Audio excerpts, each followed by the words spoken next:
महायज्ञ का पुरस्कार के पहले पार्ट में हमने देखा कि सेठ बेचारे बहुत अमीर थे, बहुत सब धर्मपरायण थे, उनके दरवाजे से कोई भूखा नहीं जाता था।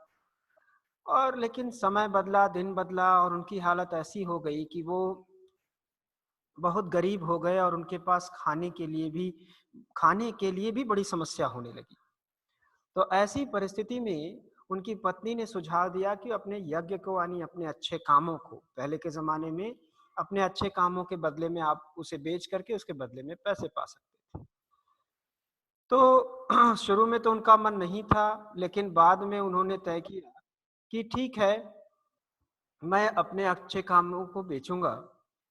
तो वो ऐसा सोच करके चले, और जब वो गए तो सुबह सुबह ही चल दिए। और उन्हें ऐसा लगा कि जल्दी चल देंगे, तो उनकी पत्नी थे सेठानी जी, उन्होंने आटा मांग के लाई और रोटी बनाई और रोटी बना करके उन्हें दे दी।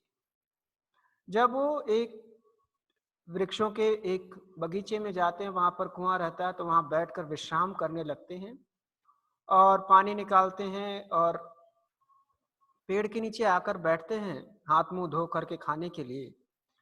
तभी देखते हैं कि बस उनसे थोड़ी ही दूरी पर एक कुत्ता पड़ा छटपटा रहा है, बहुत दुर्बल हो गया है, यहाँ तक कि वह गर्दन भी नहीं उठा पा रहा है।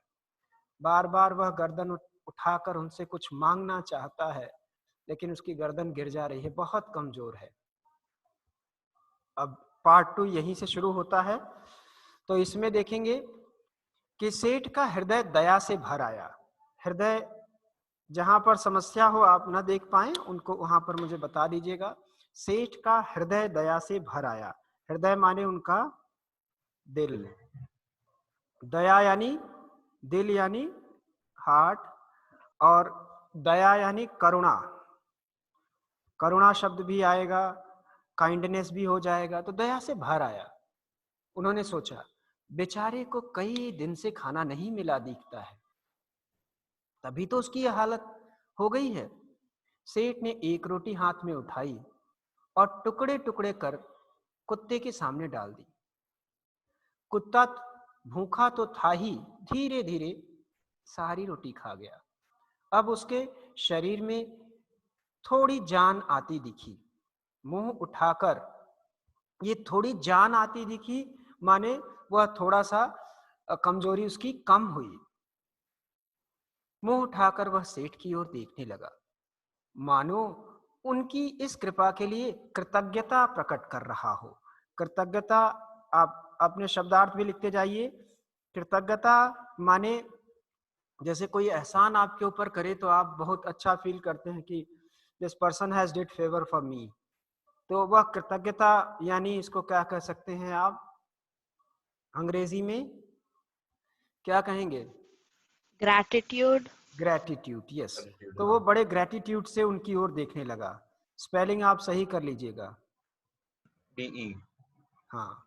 तो अब भी उसका पेट कमर से लगा था। सेठ ने सोचा कि एक रोटी इसे और खिला दूं तो यह चलने फिरने योग्य हो जाएगा। एक रोटी खिला चुके थे तो उसकी गर्दन थोड़ी ठीक हो गई और वह देखने लगा। दूसरी रोटी सोचा कि यह भी खिला दूं तो ये चलने फिरने योग्य हो जाएगा। योग्य माने then he will be able to move around, काबिल हो जाएगा, चलने फिरने के काबिल हो जाएगा, एबल। सो अब उसके बाद यह सोच उन्होंने एक रोटी और उठाई और टुकड़े टुकड़े करके उसे खिला दी। दो रोटियां खाकर कुत्ते के शरीर में शक्ति आ गई। शक्ति माने ताकत। तो कुत्ते के शरीर में ताकत आ गई और वह खिसक कर सेठ के समीप आ गया। समीप माने जैसा मैंने बताया था, पिछली कक्षा में भी समीप शब्द आया था। समीप का मतलब होता है नजदीक। वह सेठ के और नजदीक आ गया। सेठ ने देखा कि अभी वह अच्छी तरह चल नहीं पा रहा है। आसपास दूर दूर तक कोई बस्ती दिखाई नहीं दे रही है। बस्ती माने जहां पर लोग रहते हों, जहां पर लोग बसते हों, उसे कहते हैं बस्ती, माने लोगों का निवास। वहां पर कुछ कोई ऐसा नहीं दिखाई दे रहा है कि कुछ लोग वहां हों और ये चला जाए और वहां कुछ खा ले। तो सेठ ने सोचा, एक 4 ही रोटी उनके पास थी, 2 ऑलरेडी खिला चुके हैं। सेठ ने सोचा, एक रोटी इसे और दे दूं तो फिर यह अच्छी तरह से चल फिर सकेगा, नहीं तो 4 कदम खिसक कर फिर गिर जाएगा। मेरी क्या है, जैसी 2 खाई वैसी 1, और फिर शाम तक तो कुंदनपुर पहुंच ही जाऊंगा। अब सेठ ने तीसरी रोटी उठाई और कुत्ते को खिला दी। 1 रोटी बची, उसे लेकर वे स्वयं माने खुद, स्वयं माने खुद खाने के लिए बैठे। तो कहते हैं कुत्ते की आंखें अब भी उनकी ओर जमी थी माने एकदम स्टेयर कर रहा था, एकदम पूरी तरह से उसकी नजर उसी पर टिकी थी। जमी होना माने टिकना, नजर टिकी थी। तो कहते हैं सेठ ने देखा कि उनकी आंखों में करुणा भरी है, उल्लास नहीं आया है। उल्लास यानी अभी खुशी नहीं है, उसका पेट भरा पर वो अभी बहुत खुश नहीं हुआ है वो कुत्ता, तो उसमें खुशी नहीं दिखाई दे रही है। सहसा सेठ के मुंह से निकला, हाय बेचारा न जाने कितने दिनों से भूखा है। तो ये कहते हैं कि वो कहते हैं कि हाय बेचारा न जाने कितने दिनों से भूखा है। बेचारा, बेचारा शब्द ये होता है मजबूर है, वो बेसहारा है, जिसके पास कोई विकल्प ना हो उसे कहते हैं बेसहारा या बेचारा। तो हेल्पलेस कह देते हो अंग्रेजी में, कितना हेल्पलेस है ये, कितने दिनों से भूखा है। कुत्ता टुकुर टुकुर उनकी ओर देख रहा था, सेठ उसकी तरफ से आंखें न हटा सकी। सहसा यानी अचानक, सहसा शब्द का मतलब होता है अचानक, सडनली, अचानक उनके मन में आया, मेरा काम तो पानी से भी चल सकता है। बेचारे, इस बेचारे मूक और बेबस जीव को, इस बेचारे मूक, मूक यानी जो बोल ना सके, तो बोल ना सके उसको अंग्रेजी में क्या कहते हैं, the people who can't speak,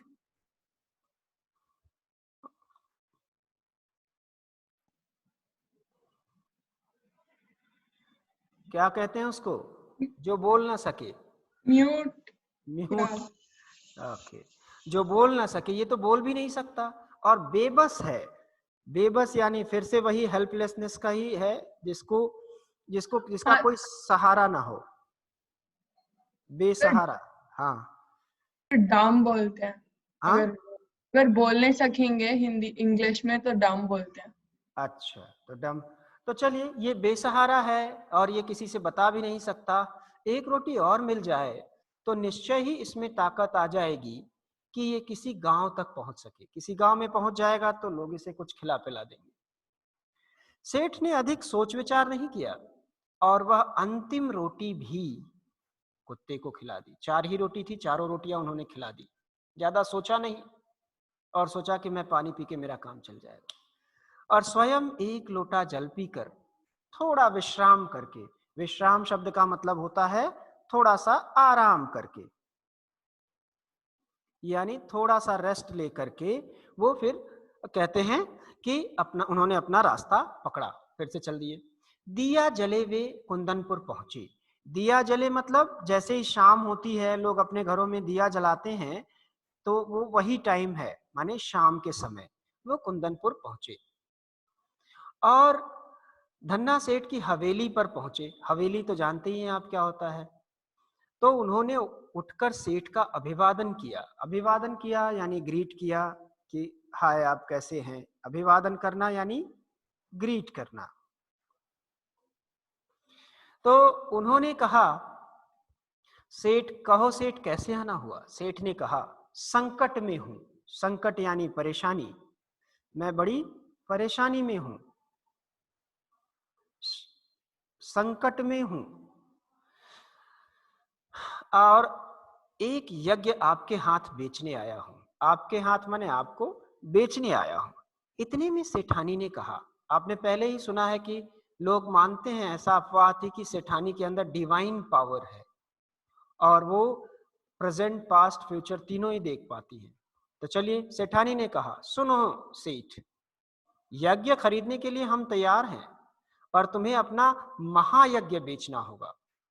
महा माने बड़ा, यज्ञ, यज्ञ कैसा? महायज्ञ, जो बड़ा यज्ञ तुमने किया वो बेचना होगा। तो सेठ भी एकदम चौंक जाते हैं, कहते हैं महायज्ञ? हाँ, वही जो तुमने आज किया है। सेठ बड़े आश्चर्य में पड़े, महायज्ञ और आज? भाई उनके पास तो बहुत दिनों से पैसे ही नहीं थे, तो वो ये यज्ञ कहाँ से करते? तो इसीलिए वो बड़े आश्चर्य में पड़ गए कि मैंने तो कोई पूजा पाठ करवाया नहीं, कुछ किया नहीं।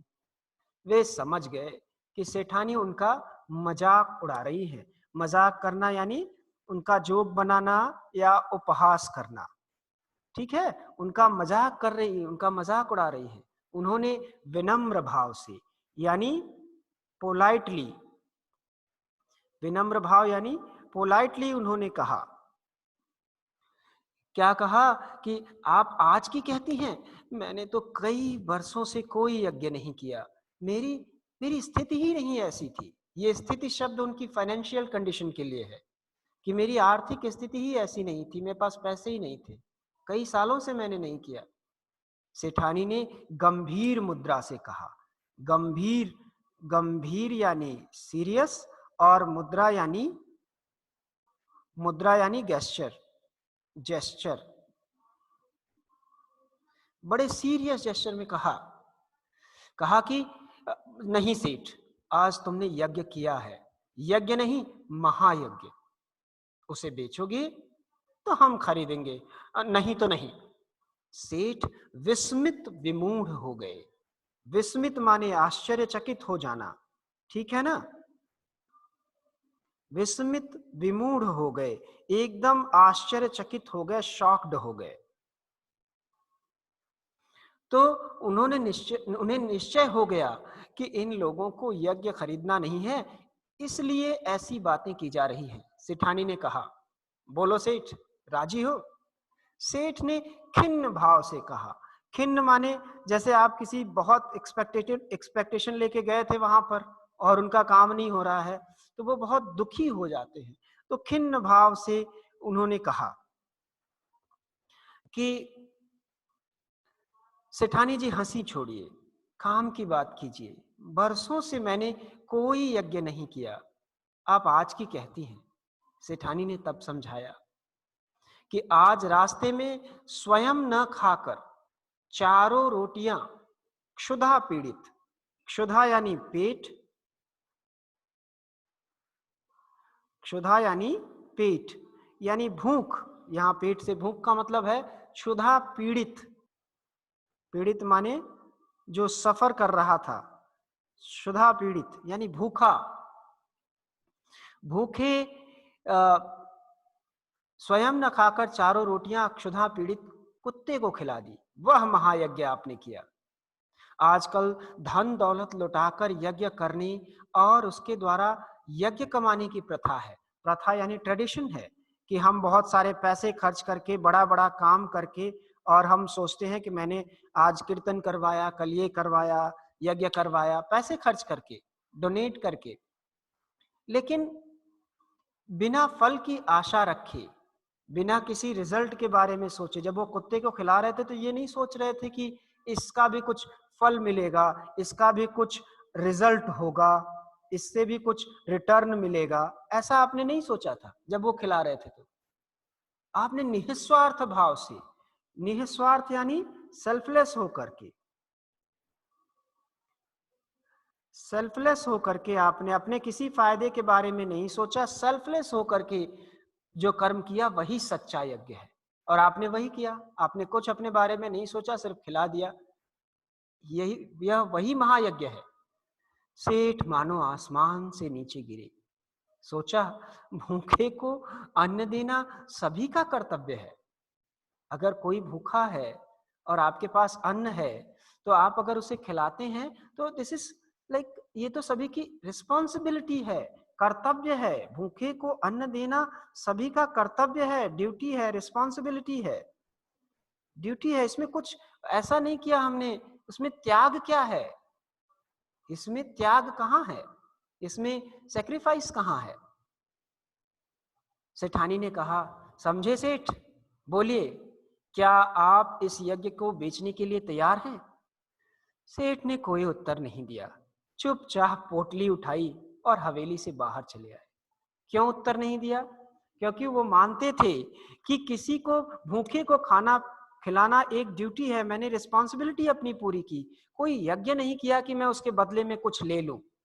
तो उसमें कोई सैक्रिफाइस नहीं था, कोई त्याग नहीं था। तो उन्होंने सोचा कि ये कोई बेचने वाली चीज नहीं है, और चुपचाप अपनी पोटली यानी अपनी गठरी उठाते हैं जो उनके पास थी। पोटली यानी गठरी यानी अपना सैक उठाया और वहां से हवेली से बाहर चले आए। संकट भले ही हो, पर जो मानवोचित कर्तव्य था, मानवोचित माने मानवोचित यानी जो ह्यूमनों की मनुष्यों के लिए उचित हो, एप्रोप्रिएट हो। So what ever I have done it was human appropriate nature है। तो कहते हैं कि ये इंसानियत थी, इंसानियत को थोड़े ना बेचा जाता है। तो उन्होंने ऐसा सोचा कि संकट भले हो, पर मैंने इंसानियत के लिए ये किया था, अब मैं उसकी क्या वैल्यू लगाऊं, उसका क्या मूल्य लगाऊं, मूल्य यानी वैल्यू, तो मैं उसकी क्या वैल्यू लगाऊं, ये सोचा। और वो सोचे कि ये तो गलत काम है, इसकी वैल्यू लगाना ये कभी इम्पॉसिबल है। तो ऐसा सोच करके सेठ जी ने कहा, और वहां से वो बाहर चुपचाप अपनी पोटली उठाए और बाहर चले आए। तो ये जो मानवोचित कर्तव्य है, ये तो इंसानियत का कर्तव्य है, इसका मूल्य कैसे लगाया जा सकता है? पास की धर्मशाला के चबूतरे पर सेठ ने भूखे पेट जैसे तैसे रात बिताई, दिन में भी खाना नहीं खाया था। और पाव फटे माने अर्ली मॉर्निंग, पाव फटे मतलब अर्ली मॉर्निंग, मतलब जैसे ही उजाला होता है, लाइट ब्रेक होती है, वैसे ही वे अपने घर के लिए चल करके शाम को अपने घर आ पहुंचे। सेठानी बड़ी बड़ी आशाएं लगाए बैठी थी, बहुत एक्सपेक्टेशन था सेठानी को कि बहुत सारे हमारे सेठ ने यज्ञ किए हैं और बहुत अच्छा गुड वर्क किया है। तो इसलिए वो एक्सपेक्टेशन था उनको कि कुछ ना कुछ पैसे लेके आएंगे। और जब आई तो सेठ को रीते हाथ, रीते यानी खाली, रीते का मतलब होता है खाली, एम्प्टी, जो खाली हाथ सेठ को देखा, लौटते देखकर आशंका से यानी संभावना से कि कुछ क्या गलत हो गया, क्या हो गया। तो कहते हैं आशंका से यानी संभावना से कि क्या हो गया उनके साथ, उनका हृदय आशंका से कांप उठी। बोली क्यों, धन्ना सेठ मिले? सेठ ने आद्योपांत, आद्योपांत, आद्योपांत मतलब होता है शुरू से लेकर के अंत तक की, माने स्टार्ट टू एंड, शुरू से लेकर अंत तक की सारी कथा का सुनाई। सुनकर सेठानी जी की समस्त, माने जो उनके शरीर में जो शरीर पूरी वेदना यानी जो तकलीफ थी, वेदना यानी उनकी पीड़ा, उनकी पीड़ा जो थी, उनका जो दुख था, जब उन्होंने सेठ की कहानी सुनी तो जाने कहां विलीन हो गई। विलीन होना यानी डिसअपियर होना, खो गई, डिसअपियर हो गई। उनकी सारी जो तकलीफ थी वो पता नहीं कहां डिसअपियर हो गई। तो उनका हृदय उल्लास से यानी खुशी से भर आया। विपत्तियों के भार से दबे होने, भार यानी वजन, विपत्तियां यानी परेशानियां आप जानते ही हैं, और भार यानी वजन, परेशानियों के वजन से दबे हुए थे सेठ, पर सेठ ने धर्म नहीं छोड़ा। वे धन्य हैं। सेठ के चरणों की रज, रज यानी धूल, मतलब सेठानी को भी प्राइड फील हो रहा था कि इन्होंने वो चीज नहीं बेची जो कि ह्यूमैनिटी वाली चीज है।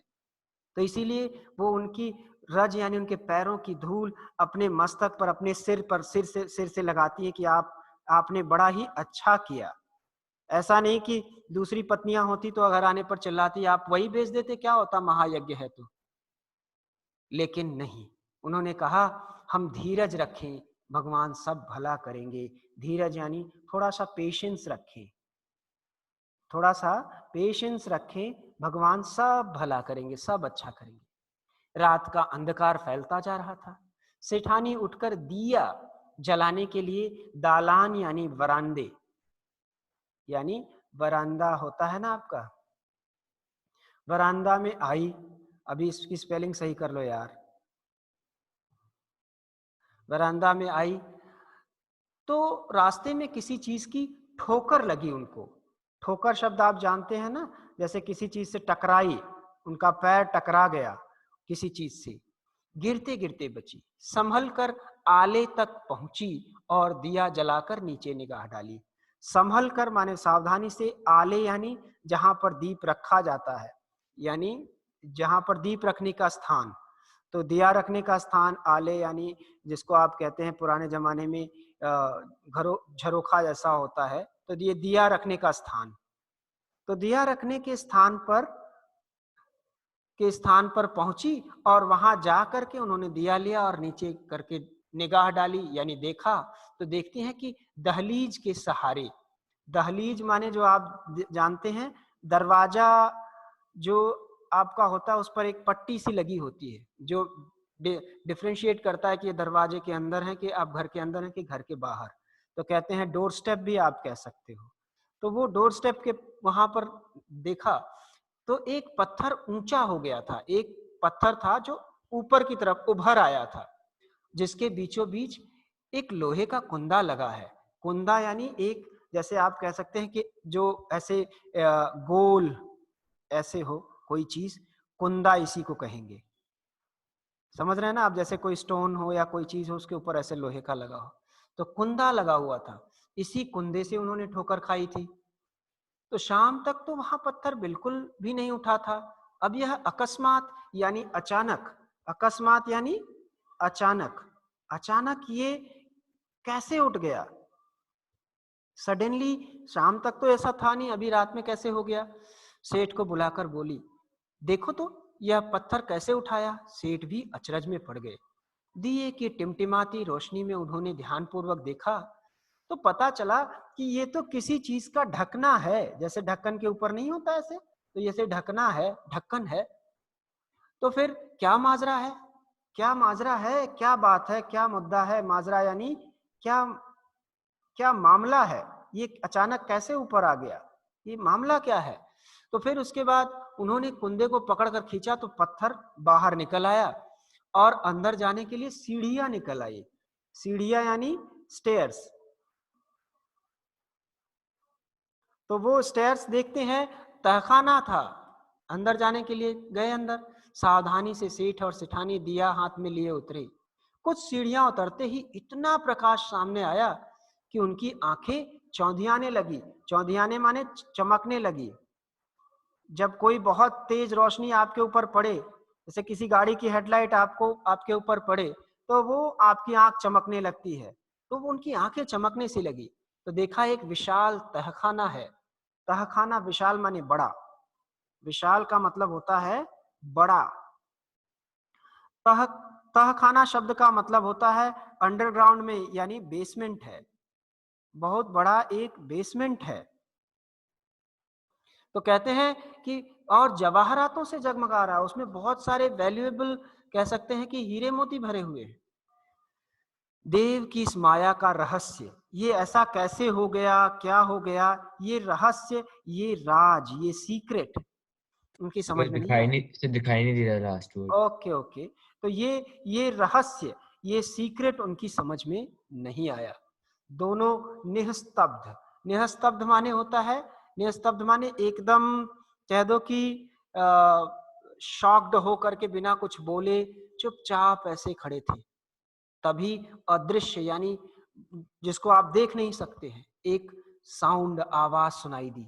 ओ सेठ, स्वयं भूखे रहकर अपना कर्तव्य मानकर प्रसन्न चित्त होकर तुमने मरणासन्न यानी अबाउट टू डाई, मरणासन्न, अब मुझे ये मिटाना ही पड़ेगा, मरणासन्न यानी अबाउट टू डाई, मरणासन्न,